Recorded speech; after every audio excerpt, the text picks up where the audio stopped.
Excellency, Madame Halima Yacob, President of the Republic of Singapore, members and friends in this room, welcome to the Europe Business Summit. I think there is no better occasion than have you this year with us, since our chamber is just turning 20 years old. Looking at Singapore Budget 2021, that was delivered in Parliament by DPM Heng. And besides, again, looking how strong the support of this government is in a post-pandemic world, really remarkable. But the topic that I want, for me, were particularly striking, I try to bring it down to 3 words. And the 3 words to me are digitalization, talent, and sustainability. Digitalization is really the rule of the game in a post-COVID pandemic. I believe that COVID has been a tremendous accelerator in digitalization. I believe that my wishful thinking that soon we can celebrate EU-Singapore digital agreement. The second word I was mentioning is talent. Talent is definitely crucial and probably the most precious asset of all your organization. We took in this chamber few steps in the last few months to reaffirm the commitment that we have to keep investing in talent, keep investing in local talent, and reaffirm the importance that the investing in local workforce has for European companies. Lastly, sustainability for the Friends of Eurocham has been definitely the anchor topics in the DNA of Europe since I was growing up. Sustainability or the green or the need of not only respect the environment, but trying to make it viable and try to make it resilient. It was always quite a central topic, not like today, but it was a central topic. Singapore, allow me to say, had been a pioneer on this, at least in some segment. I was reading again a sentence that made me think very deeply on the leadership that we need in trying to drive this one, and I want to share with you. We have built, we have progressed, but there is no hallmark of success more distinctive and more meaningful as the cleanest and greenest city of Southeast Asia. The gentleman speaking is former Prime Minister Lee Kuan Yew. He said this in 1968. Last year has been turbulent and in many ways disruptive as a result of the COVID-19 pandemic. With vaccination campaigns against the coronavirus underway in many countries and the global rollout of vaccines under the COVAX facility accelerating, we can now be hopeful to see the light at the end of the tunnel. As we embark on the path towards recovery, working together between the EU and Singapore is only natural as like-minded partners in making green, sustainable and digital recovery a priority for the future. In the EU, in December 2019, we adopted the European Green Deal, aiming at making the European Union climate neutral by 2050. On the digital front, the EU will continue to play its role in shaping global rules to ensure cross-border data flows and as part of Europe's digital agenda.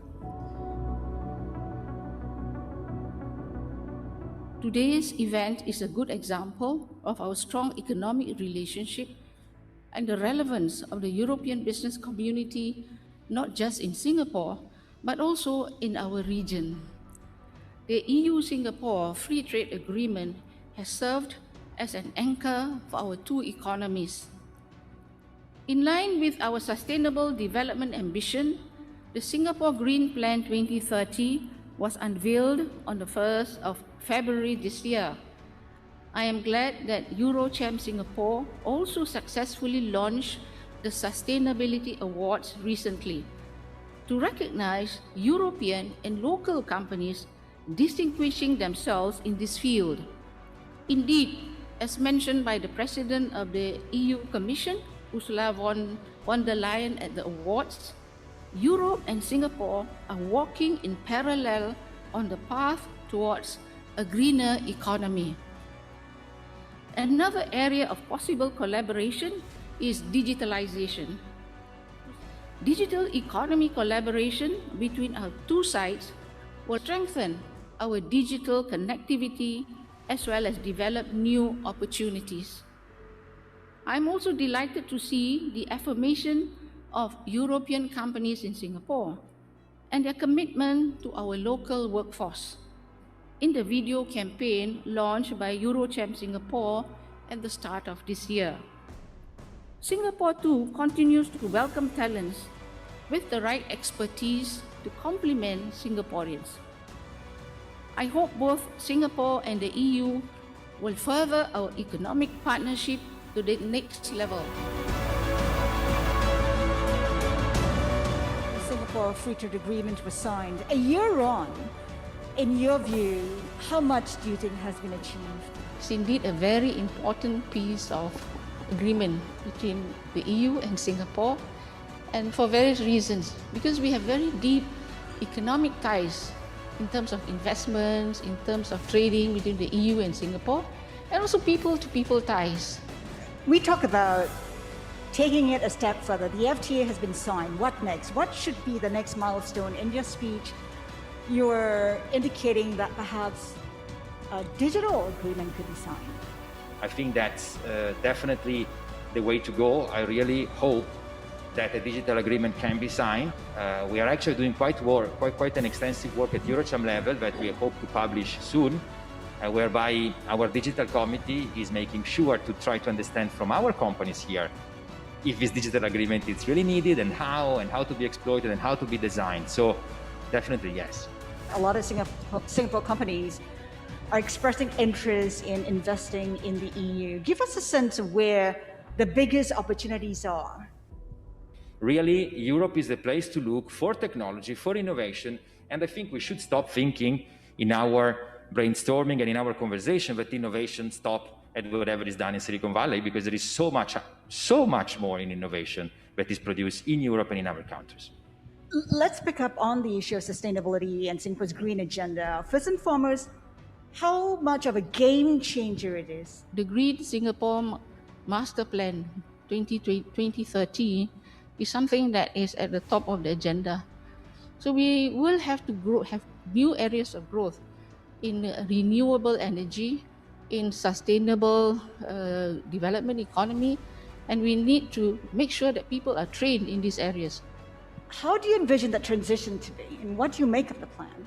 It's not just a question of just making a 2030 plan, but you're quite right that you've got to flesh it out. We aim to achieve zero carbon emission by the second half of the century.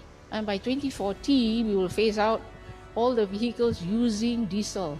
So it will be electric vehicles. And then for buildings, you need buildings to make sure that they are not emitting too much carbon. But we also cannot overlook the fact that moving towards a carbon neutral or zero carbon situation requires also results in a lot of disruptions. Workers will be disrupted. So we do have these professional conversion programs so that they can do the jobs that are available in the green economy. When you take a look at the crisis right now, and if Singapore were to chart its future, what do you think some of the steps it needs to take to ensure that it is a greener future? In 2030, obviously, we are targeting towards much cleaner technology, clean businesses, clean manufacturing, production. We also must ensure that it is an equitable, fair development and growth. So as a whole, this is what we try to do, because you're quite right that it cannot just be the government taking the lead, businesses interested, but what about the people? It is the people that must, at the end of the day, support it and sustain it. Asia seems to be leading the recovery in various degrees. Your take on the kind of recovery you're expecting, and what role you see Singapore playing in the global recovery? Well, I agree. In short, I think that, yes, the recovery probably will come mostly from Asia. It's already coming mostly from Asia. Singapore has a very unique role. They have the opportunity to be very well positioned, to come out very strong, but to remain as open as they were, to make sure that the same conversation happening between different people remain here, so that the company keeps investing here, the headquarters remains here for the rest of Asia. And I think that we are very well positioned for that. Madam President? Singapore will remain committed to be an open, transparent, rules-based a country where it will be supportive of businesses, it will support investments, and its focus will be to create jobs and opportunities for our people. On that very optimistic note, ladies and gentlemen, please join me in thanking Federico and Madam President for their insights today. Thank you.